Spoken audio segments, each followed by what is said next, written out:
You answer the phone on the second or third bleep because Baltimore abandoned its AT&T equipment as a cost-saving measure, and the new phone system doesn't ring as much as it emits metallic sheep-like sounds.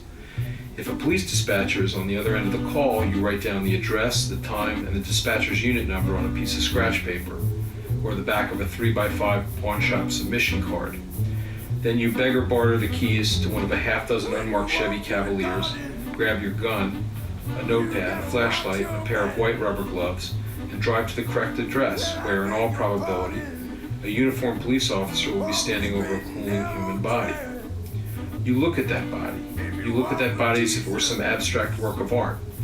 Stare at it from every conceivable point of view in search of deeper meanings and textures. Why, you ask yourself, is this body here? What did the artist leave in? What did he put out?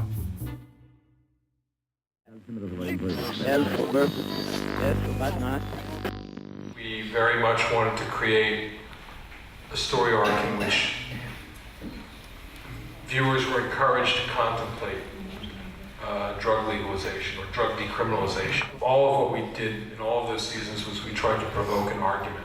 Season 1, we began arguing the futility of the drug war. Season 2, we tried to depict the death of the working class in America and what that means for why the corner will have an endless supply of fresh bodies. In season 3, we tried to, in a fictional way, legalize drugs. First to create an argument for the possibility of reform and then show how improbable reform could be given the political reality. In season 4, we tried to make the American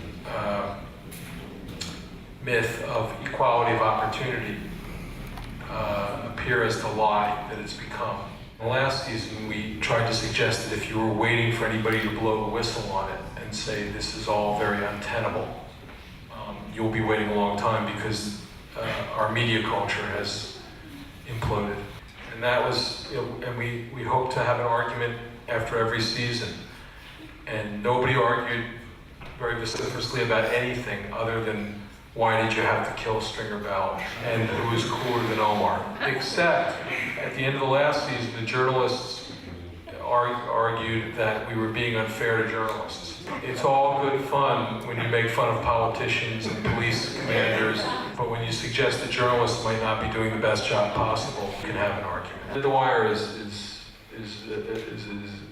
it's the work of dramatists. We had taken off our journalist hat. Ben's an unusual case. He's a guy who's extremely well read. He's an autodidact. The other writers who you mentioned, George Pelecanos, Dennis Lehane, Richard Price, they've been using crime fiction to address a variety of very mature and sophisticated themes.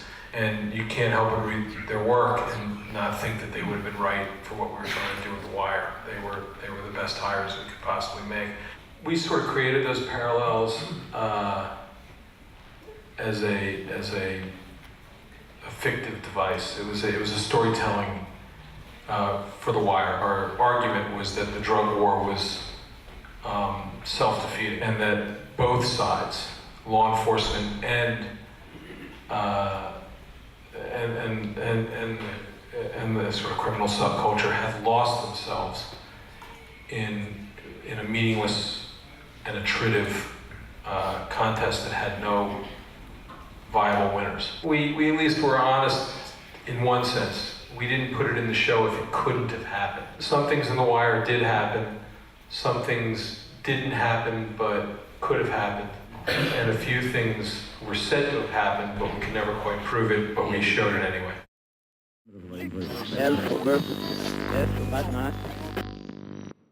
Omar was, in the purposes of the story, fulfilling an anti-hero myth that was very important to the story. Every other character is beholden fundamentally to an institution, and the institutions, when it comes to the people who were served by them, or supposed to be served by them, or the people who serve them, they betray everybody with almost equanimity. And Omar had adopted a stance that was rejecting what is effectively a rigged game. And so he was allowed to exist with actual dignity. That was denied to almost everybody else in the show. But that isn't a choice that can be sustained.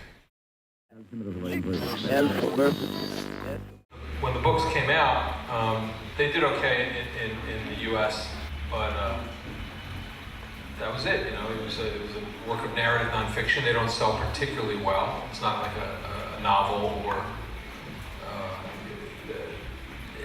it did what it could do, and we never sold any rights outside of the U.S. except for a minute we were in the U.K. And the absurdity is that because The Wire has had such a remarkable run in Europe, somehow the books have come through the back door. The books are journalism. It's the real names of the people. It's what really happened in those given years. One of the real ironies is when the books came out and I could actually speak with some accuracy and authority about some of the themes in the book, nobody really wanted to hear that much from me. But if you make a fictional TV show, suddenly everyone wants your opinion on everything. I have to be honest and say this was my first shot at a book. I'd seen so much that year that I just was trying to pull through the keyhole, and I don't think I had as much awareness of larger themes about the city that I would end up pursuing in other projects. I was amazed they let me into the homicide unit. I thought that was an incredible stroke of fortune, and I'm not sure any other police commissioner at any other moment would have done it. I think I got very lucky. And so I felt like I was coming back from some long trek carrying, sacred relics that if I could only figure out a way to get them on the page, I could depict urban violence as sort of the opposite of what you saw on television. I was on a shift of 19 detectives, but I knew that some of them were actually not particularly good, but the ones that were good, they were very impressive. And the more I understood the nuances of the job that were sort of hidden to me as a reporter, the more I saw up close skill sets that I hadn't thought about. For example, interrogation techniques. The detective warden, he looks like a polar bear, big gap-toothed polar bear, big sad blue eyes, and he would create these silences. I don't know if you all probably know somebody like this who they don't talk very much. When you're with them, you talk more to fill the gap. I was once sitting in an interrogation where he was looking over this 15-year-old kid who was sort of an involved witness to a murder, and he was just looking at him and waiting, and he had this sad look like, "You've disappointed me so much when I wanted to believe in you." The kid began falling apart, and he began talking about the murder, and McLarney, who was sitting next to me, he passed me a note on paper very quietly, and the note said, "Wouldn't it be hell to have Warden as your father?"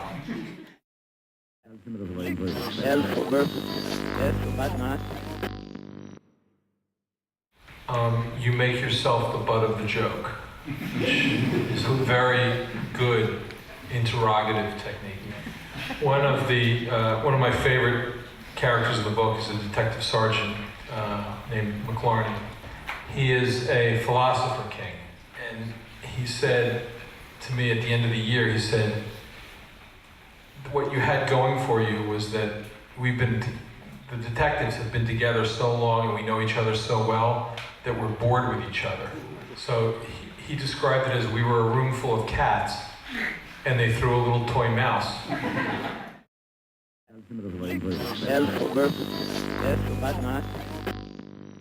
There are 6 characters that have POV, and then there's the separate POV of the narrator, which is me. By and large, the trick was to stay with the detective, stay close to the point of view of the character who's experiencing the reality. But every now and then, there's a moment where you want a little more implied omniscience. One of the main cases in the book involves the rape and murder of a 12-year-old girl. The case sort of forms the narrative spine of the book, because that investigation went on the whole year. The night that her body was discovered, the detectives had no really good leads after a day's worth of saturating the neighborhood.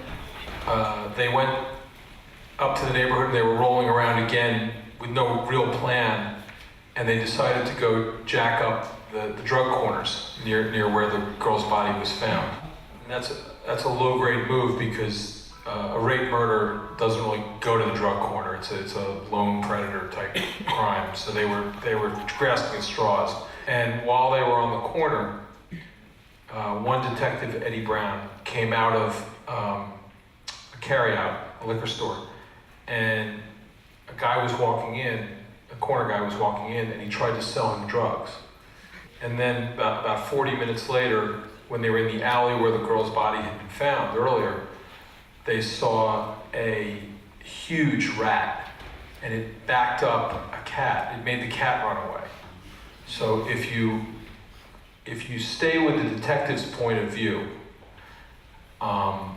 in that moment, the detectives are very literal people. And for their point of view, those were all separate, unrelated events.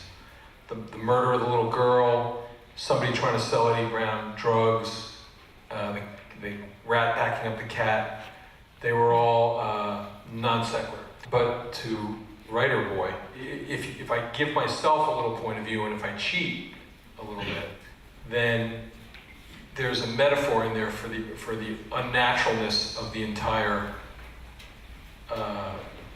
arc, the entire story, which is to say, rats are backing up cats, and corner boys are trying to sell drugs to cops, and 12-year-old girls are being raped and murdered and discarded for a moment's sexual gratification. The trick, I think, was to find out where to cheat, and to only cheat where there was a net gain, to stay close to the detectives, but every now and then you could risk an overview. Choices were made about what to leave in, what to take out, what to emphasize, where to use narrative shorthand to bridge periods of time. And then again, there are moments where you decide it's okay for you to have your say. You're not manufacturing facts, but you are ascribing meaning to them that you felt, but maybe the detectives didn't feel it. If I had said to Eddie Brown or Fred Cerruti that night, isn't this a remarkable metaphor for the murder itself? The fact that that the world is becoming so unnatural and these events are occurring one on top of the other. This is an incredible allegory. They would have said to me, what the fuck is an allegory?